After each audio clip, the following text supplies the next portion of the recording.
in your meeting announcement today, and if I read this aloud, it'll be 1:30. But I would like to say a few words about Ruthi because I've had the privilege of working with her through Vanguard University's Center for Women and Justice, and they've done a tremendous job of raising awareness about human trafficking. And Ruthi will tell you a little bit more about that work, but also the work she's doing personally. I think as a mom here in the Fullerton community, raising awareness of the vulnerabilities of young people and the extent to which social media is being used to recruit, even as we're sitting here at lunch, is a tremendous issue, and I think she brings a great deal of passion to the work. Ruthi, thank you for joining us today.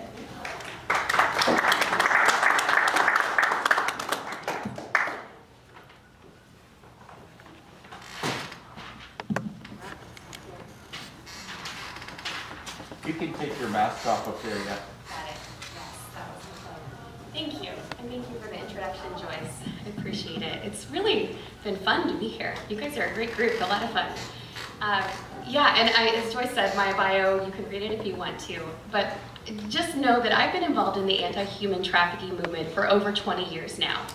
I spent the first 10 years of that from about 2004 working for World Vision International, a large human rights and development organization. I served on the UN Advisory Council on Violence Against Women and the UN Girls Education Initiative.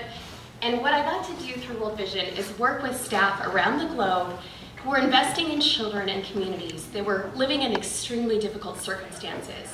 And we raised awareness of children's rights to be protected and to keep them safe from human trafficking and other forms of abuse.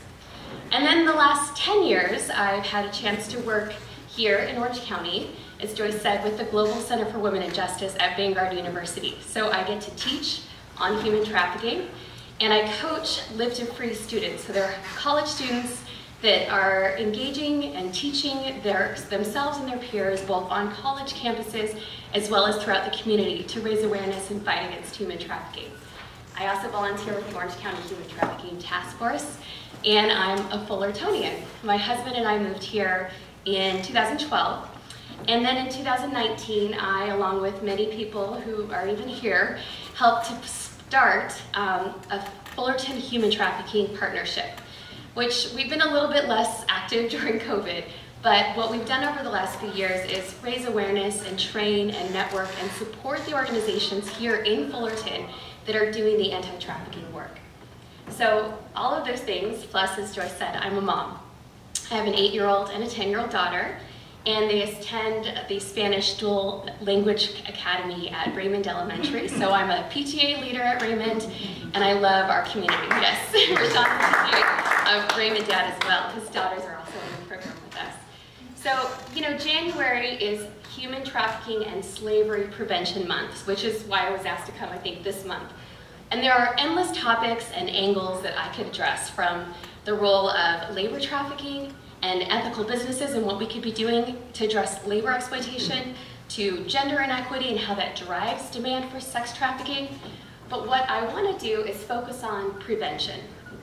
So I want us to look at especially how do we prevent child sexual abuse, because that prevents human trafficking and especially sex trafficking. And the 3 reasons that I want to focus in on partnering with children and youth in this work is that, first, over the past decade that I've been teaching and training, especially on human trafficking, I have become convinced that in order for us to be effective at preventing sex trafficking, we have to begin with preventing child sexual abuse. And child sexual abuse prevention includes educating children as partners with adults in their protection. The second is that children and youth are great partners. They cannot be ignored as we seek to end human trafficking. The most effective ways for us to prevent exploitation is to involve them. It's just good strategy. And then the third reason is we all have children and youth in our lives and in our community, right? Because we are with and around children, we can all do something to better protect them. So I want to warn everyone, I'm going to be talking about some tough topics. Right? I'm going to be talking about sexual abuse, exploitation, pornography. These are heavy and hard things. So if it brings up some uncomfortable emotions, some big emotions, take care of yourself. You can take a break if you need to, but it's important that we talk about it. So take some deep breaths. We can do this, okay? So let's get started. The first I want to talk about, if we could go to the next slide. Oh, and these were the images. I should have cued my helpful partner here. Some images just sharing more about me, kind of my story of working at the UN with World Vision International, working with my students, the Fullerton Human Trafficking Partnership in the corner, and then that's my family. So if we go to the next slide, if we look at the big picture of global human trafficking and modern day slavery, we estimate that about 40 million people are involved or enslaved in human trafficking today. That is larger than the size of California's population. And about 25% of those globally are estimated to be children. Children are exploited both for labor trafficking in working situations, but also in commercial sexual exploitation. And children are even trafficked for various child-specific reasons and for child-specific purposes. So, for instance, children are trafficked to be child soldiers, to be child domestic servants. They may be trafficked into mining in very small spaces, or even small children are oftentimes trafficked into fraudulent adoptions. So in Orange County, what that looks like is, we'll go back one more, of the about 415 human trafficking survivors that our Orange County Human Trafficking Task Force helped in the last few years, 27% of those were children, were minors under the age of 18. So we know that children are especially vulnerable for human trafficking because they oftentimes lack power in society, right? They don't have the same education levels. They don't have economic independence. They are dependent on adults for their safety and their well-being. But they are also really powerful. And when they're supported by adults with information that's developmentally appropriate, they can be powerful advocates and partners as we fight together against human trafficking. So on the next slide, you'll see this process of engaging children and youth is really a lifelong, ongoing process. It literally can start with birth and continue all the way through adulthood. And our roles as adults and our responsibilities and roles really shift as children grow and develop. So the ways that we partner with children to prevent and respond to human trafficking looks like when they're really small, at birth, it's about building protective structures around children to prevent child sexual abuse and teaching our kids about body safety. I'll explain more about that.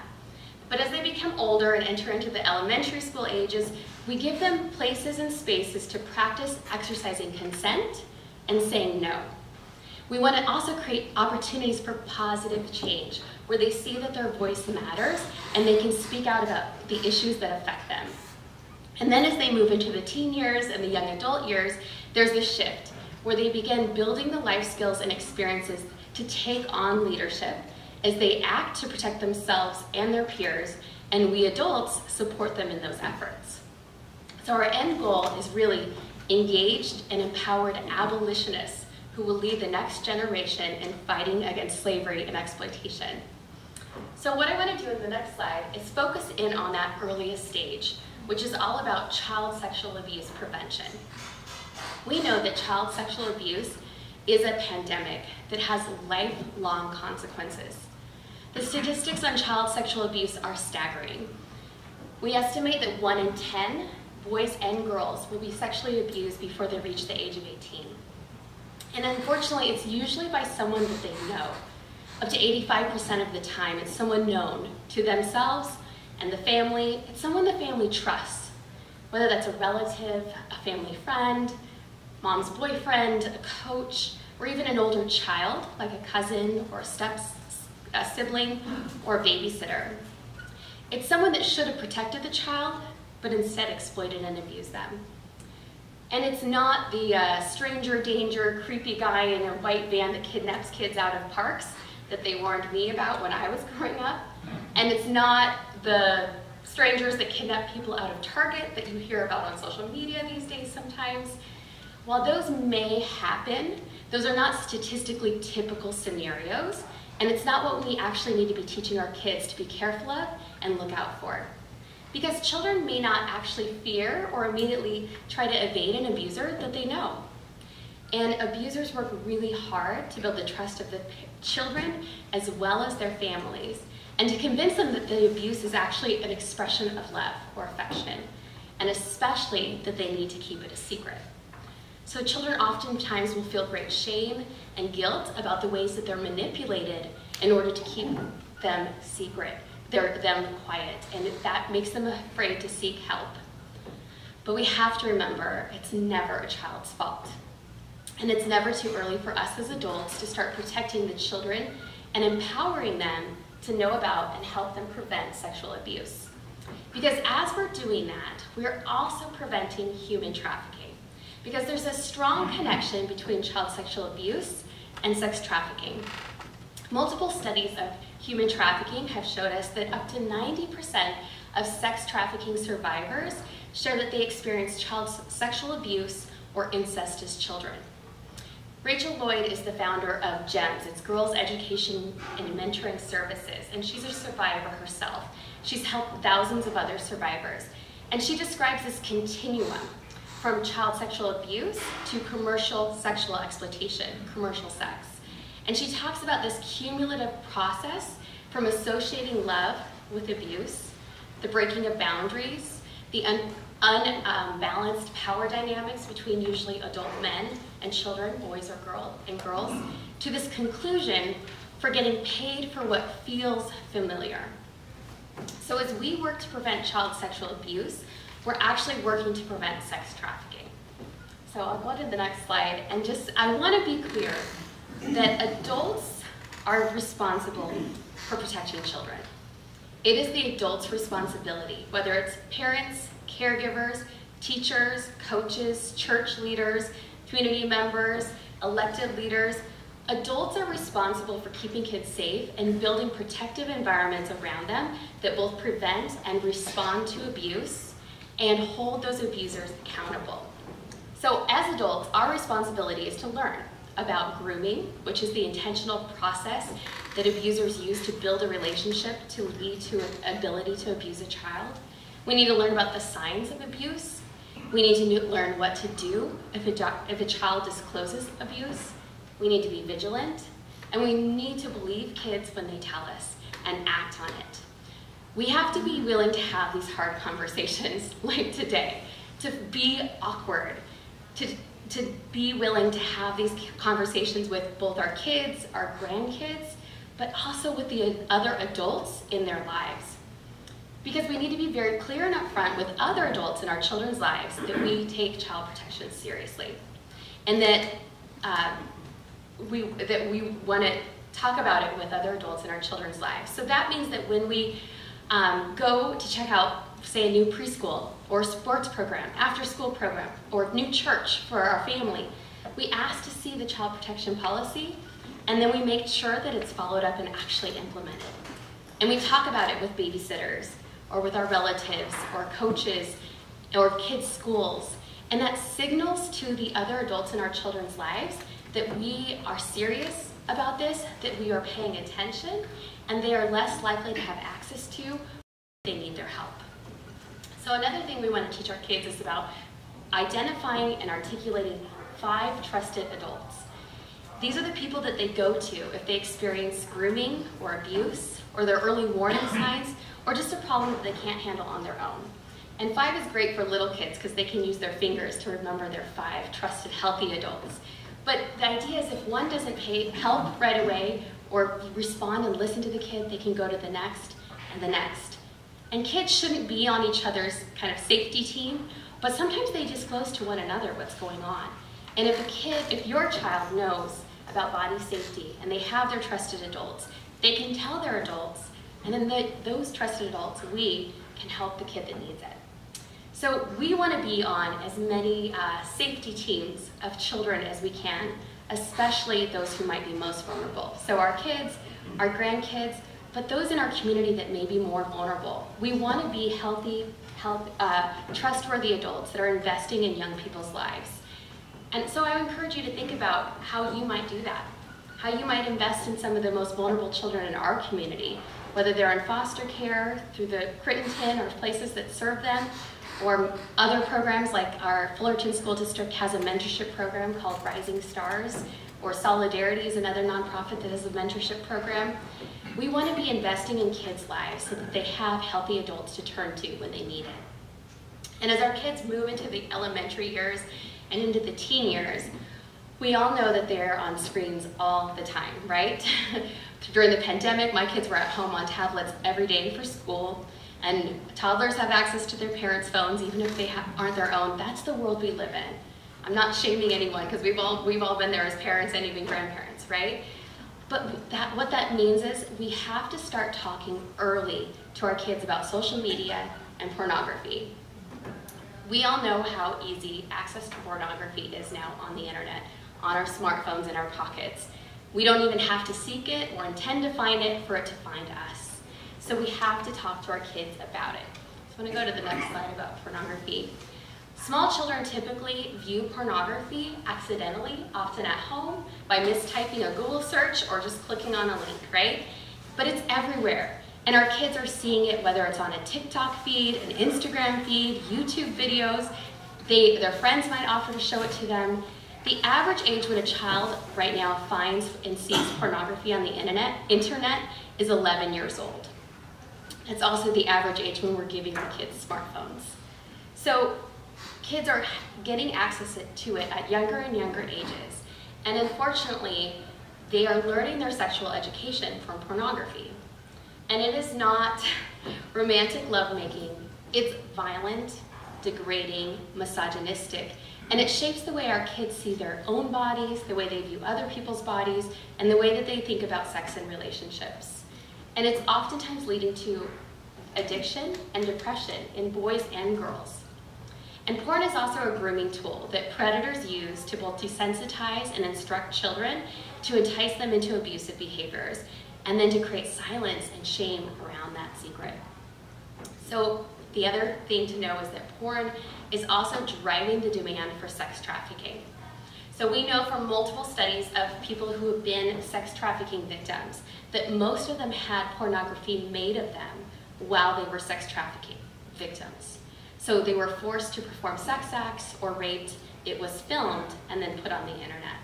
So as more and more people consume pornography, not only are they contributing to the problem of human trafficking, but they're oftentimes going out and purchasing sex, like what they've seen, and that drives the demand for more sex trafficking victims. And there are entire genres now of racialized fetish porn that drives demand for commercial sexual exploitation of victims who are bought and sold based on their race. So we as adults are responsible to do our best to prevent our kids from seeing these things with filters and technology that helps us filter out so it's not as easy to access. But we also have to prepare young people for when they see it and what to do about it, or when a friend offers to show it to them or they stumble upon it on their YouTube or TikTok feed. We need to talk about how pornography shapes the brain and how it's hard to get those images out of your head even if you want to, and how it can be addicting, leaving people wanting more, but also feeling that like the things that used to make them happy don't work anymore. We need to talk about how what they see on the screen is not what a healthy sexual relationship looks like, and it's how it skews and changes that perception. And we need to talk about how there is a real person on the other side of the screen, that sometimes they're raped or hurt or physically or emotionally exploited, and they may not want to be doing what they're doing. But we also need to talk about how feeling curious and even having a normal, natural physical response is totally normal, but it doesn't mean you continue to look. So there's this book, Good Pictures, Bad Pictures, by Kristen Jensen, is a really great book for starting this conversation with kids. If you need some help to get that awkward conversation started, they even have a junior version for little kids. But our kids need to know that we're willing to talk about these things. Because kids, children and youth need our help navigating this whole new online world, and especially social media. Social media is now the #1 place where traffickers are meeting and recruiting their victims, but then also selling them in commercial sex and arranging for that. Our teens are under so much pressure. Anytime my college students and I go into Orange County schools, Fullerton high schools, whatever it might be, we oftentimes will ask students, how many of you have received direct messages on social media asking you to send nudes? Or telling you, oh, you're so beautiful, you know, you could make so much easy money being a model, or a stripper, or sugar dating, which is now a very popular trend where young girls are supported financially by older men, and they pay for their companionship, but it oftentimes turns into exploitive and even sex trafficking situations. And I will tell you, every single hand goes up. They've all been contacted themselves, or they know somebody who has, because they're asked for these sorts of things all the time on social media. So they need our support. we need to help them, but we also need their partnership to be effective. Because when we partner with youth, we are much more effective at reaching other youth. So the next slide. These are some of the college students I get to work with. The last 9 years I've served as the coach at Live to Free, Vanguard University's anti-human trafficking club. So we raise awareness, we fight and mobilize fight against human trafficking both on campus, teaching awareness and raising there, but also going out to high schools and teaching other youth and teens about human trafficking and what they can do. Because teenagers listen to college students much more than they listen to old folks. So all of our presentations are filtered through this lens of what do the teenagers need to know and how can we present it to them in a way that they will listen and receive and respond to. And a few years ago, I got to work with my college students to develop a program that we piloted in the Santa Ana Century High School. It's a community where there is a lot of gang activity, and a lot of the girls at the high school told us that how their friends had been trafficked by pimps who pretended to be their boyfriends and then ended up selling their girls. And the girls there at this high school knew that it was happening on their campus, they just didn't know what to do about it. So my college students and I taught them for 12 weeks about different aspects of human trafficking, and they showed up every week, guys and girls, on Fridays for lunch. It helped that we oftentimes had Subway and pizza. But when we were finished teaching them, the high schoolers, my college students teaching the high schoolers then designed projects where they wanted to teach or give back to their community to teach them what they had learned. So I got to work with two 15-year-old girls. In the next slide, you'll see one of them. And we wrote a script, and then they acted out and filmed a short film about sex trafficking. And I know I'm a bit biased, but this film is one of the best that I've seen in the 20 years that I've been doing this work. And it's not because of the production or acting value was so high, but because it's authentic. Because the 15-year-old girls who wrote it knew about how human trafficking was happening at their school. They knew how teenagers talked to one another, and how in a way that felt natural and authentic, and they wanted to warn other teenagers so they wouldn't fall into the same traps. So we now use this as a tool to communicate with other teens about sex trafficking and what they can do about it. So if you have smartphones, I encourage you to take a picture if you want. This QR code will lead you to the YouTube link, and you can pull up the video later at some point and share it with some young people in your life.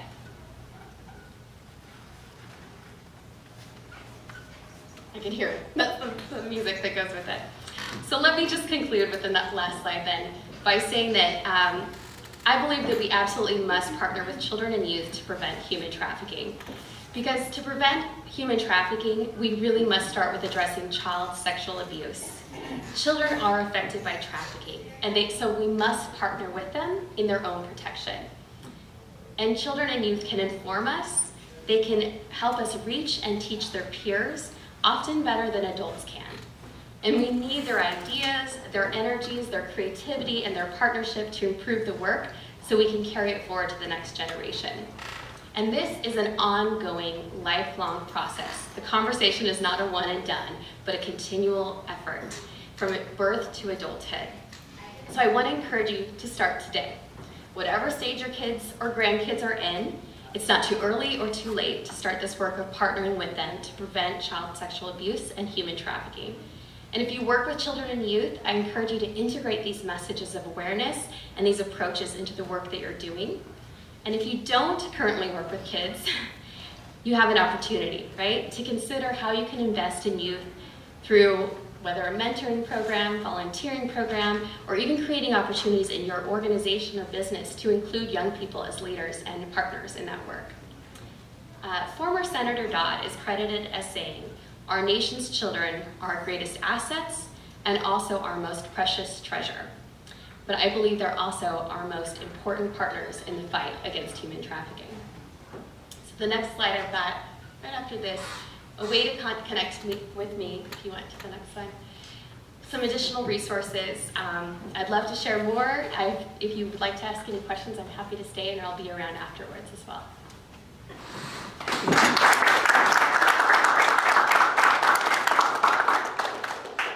Okay. Don't go anywhere yet. Okay. Okay. So we want to thank you for being our speaker today and bringing this really important topic that we're very invested as Rotarians to us, and we're so glad you're local. You can come back anytime. Absolutely. I'm giving you not a mug, like Okay. most speakers get mugs, right? I decided for my year I wanted to give you 50 shares of that $37,000 that we gave out to local charities. So you get $50 of that as your speaker's gift that was given out to a local charity. And you get a change agent chip for being a change agent in our community. So thank you so much for speaking today.